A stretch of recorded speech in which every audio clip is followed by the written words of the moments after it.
Hi guys, welcome to Whitney Center for the Arts in the beautiful Keniston Hall.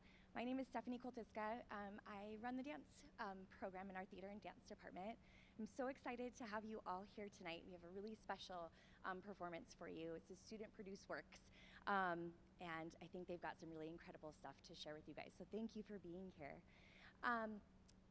Couple of things before we get started tonight. So I wanted to start by saying we don't always do a student-produced show. I really have to have the group of students that have the drive and the ambition to learn about dance composition and choreography, and we try to meet students sort of where they're at, and this particular group was just hungry for more. We already did one show this semester, and they were like, what's next? So we dove into dance composition and improvisation. You guys come on in. I'm going to kind of talk you through a little bit of our process tonight. We have a very informal show, hence them on stage warming up. I always think it's fun to see sort of the behind the scenes of what actually happens behind that curtain. So they're hanging out back here with me, and you guys can keep warming up as a chat. So what we decided to do for tonight is I kind of took them through the Laban movement analysis sort of guidelines in how to create a dance piece. So creating a piece of choreography is a little bit more intense, I guess, than just choosing a piece of music and making some sweet dance moves. There's actually a lot that goes into building a piece of choreography. And so what we did is I took them through the words that were out there. I promise we're going to get to those in a second. The words that were out there are the Rudolph Laban movement analysis words, and they're the 8 body efforts. And they're really used as a way to help dancers understand how to tell a story in a little bit more of a detailed way other than just doing simple movement, that there's some sort of emotion and passion behind that. So those words are used to help sort of invoke that emotion and help build. So what we thought we would do tonight is a little bit of a lecture demonstration sort of feel for what we'll start out with. And I'm going to kind of do a very condensed version of what that composition sort of looked like throughout the semester. It was a slow progress of building in very simple terms, like coming up with story and then using that story to kind of create a phrase or create an improvisational study. So we'll probably start with that. We will start with that tonight before we get to their student works. We have a really short evening for you, so we would love if you stayed after the final group piece tonight. We thought it would be fun to do a little bit of a talk back at the end and give these dancers, choreographers, a chance to talk about their work and what they were thinking about when they created the piece. So if you'd like to stick around, we'd love to have you ask some questions if you have any about what they did and how they created it. So I think that's it. Let's start with the improvisation. So what we're going to do is a little bit of the term is called chance dance. So chance dance was a term that was coined by the late Merce Cunningham and his partner John Cage, there we go. And what they did is they would throw on a piece of music, they'd have all these words on the board, or they'd have a phrase of material, and they would basically roll the dice. What music was going to be played and what movement was going to be shown. So we really don't know what's going to happen. They don't even know what's going to happen because I chose the words that were most popular on that board out there. And those words were from the Laban movement analysis technique, which is the 8 body efforts. So we'll start, go to the edges of the space. Jake's going to play something amazing for us. We don't know what he's going to play. So the first thing we talk about is pathway. So you're going to choose a spot in space and you're going to walk to it in a direct pathway. So go. So direct pathway is usually very straight, super angular. Of course, you have to watch out for other movers in the space. One more time, find another spot, direct pathway.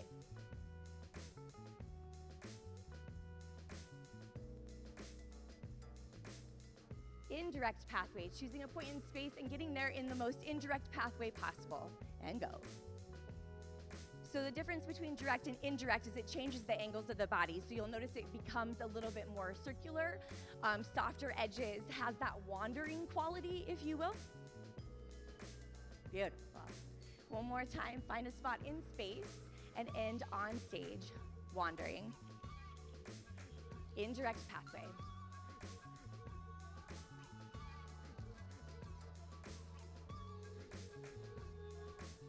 Beautiful. And then go ahead and spread out just a little bit. The 2 most popular words that were chosen out there, the first one was float. So using the quality of float, they're going to improv. and try to convey that idea of float through their improvisation. Go ahead and begin.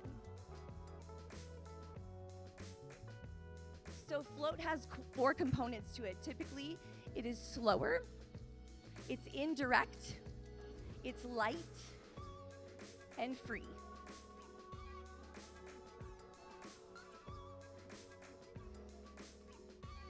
And finding a pause on your float. Last one, slash. Go ahead and begin. So slash is direct, sharp, quick.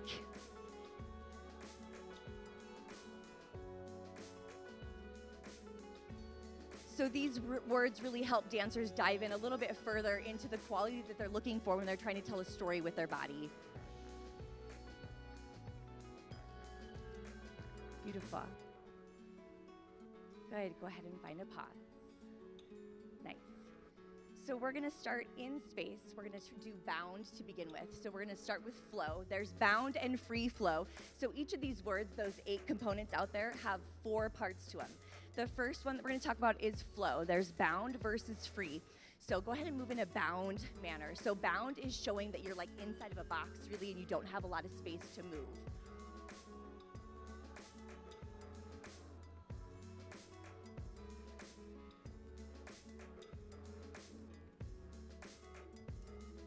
Good. The other person is finding free flow. So see if you can look around the space and see they're kind of paired up right now. If you can find which of the partner is bound and which one has that free flow to their movement.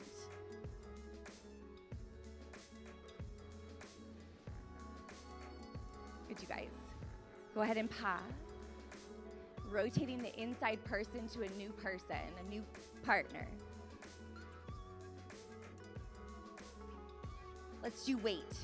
Heavy versus light. So finding the movement and see if you can find that quality in their own bodies in this duet. So one person is light, one person is heavy. Go ahead and begin.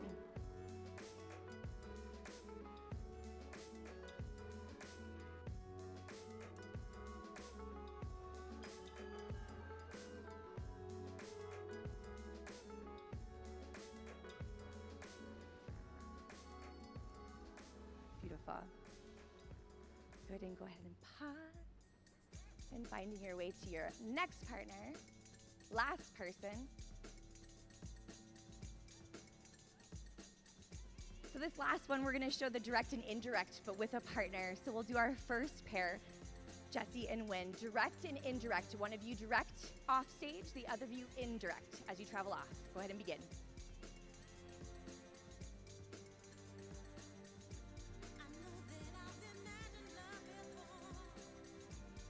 Nice, you guys. Excellent. Who's group 2? Group 2. One of you direct, the other indirect.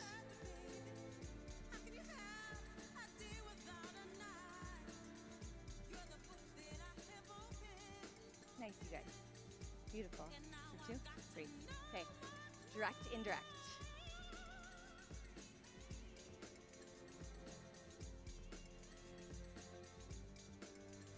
Beautiful. Last group, one direct and indirect.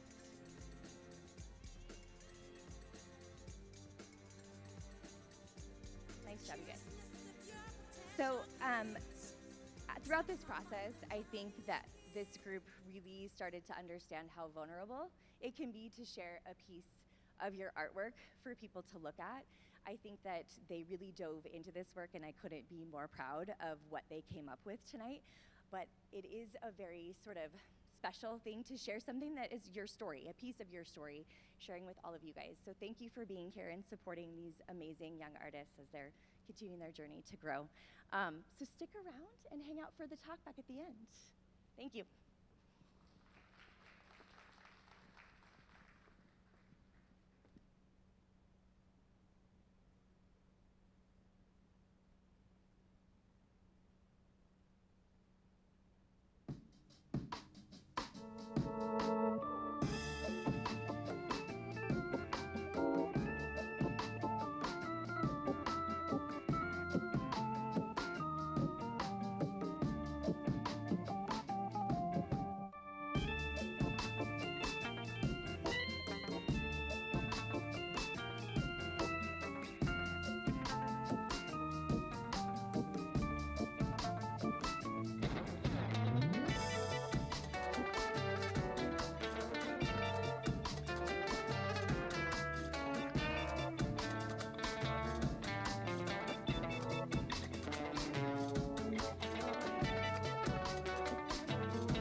Oh man, this is my first semester in the theater and dance program here at the college, and I have never had so much fun.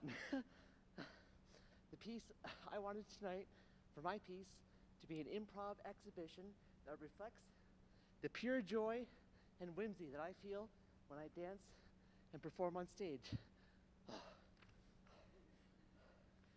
And to share that joy is super important to me. So thank you to my dance partner, and thank you to all of you. Ah.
Hi guys.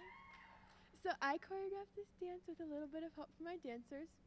And I knew from the start that I wanted to do a trio because everybody's done a solo and a group and a duet, but I've not seen a trio yet. So I thought, why not do one guy and two girls? And then I thought, love triangle, boom. I've been watching The Summer I Turned Pretty, so this was based off of that. And it was a lot of fun to choreograph. And as you can see, on the slower parts, there are kind of like sharper movements, and on the faster parts, there are really flowy movements. So that's kind of how we created this idea. We kind of just improv'd and saw what looked good and felt good, and that's how it was made. So thank you for watching.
We have one last piece for you tonight, but please stick around afterwards and ask these amazing dancers and choreographers some questions, or if you want to hear a little bit more about their piece and their process, we would love to have you stay for that. With this last piece, I just wanted to say that we have people in this class, some of them, this is their very first semester ever dancing, and it has been incredible to watch the progress of some of these dancers and their willingness to step out on stage and to do something that is completely outside of their comfort zone, and it's been amazing to watch both people who have had massive amounts of training before they came to me and people that are just starting out in their progress, and the way that these people worked together was just so inspiring and beautiful to watch. And so thank you guys for being here to support them.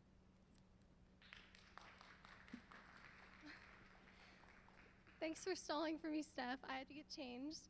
As most of you guys know, I have been dancing my entire life, but I've never gotten the opportunity to create a piece before, so I wanted to dive all in and take advantage of it, so I created a group piece that involved everyone. I wanted to be something that everyone could relate to, so I settled on the theme of moving on. Everyone wants to move on and grow and explore, but it's hard to leave that piece or part of you behind. So this piece is created by those emotions.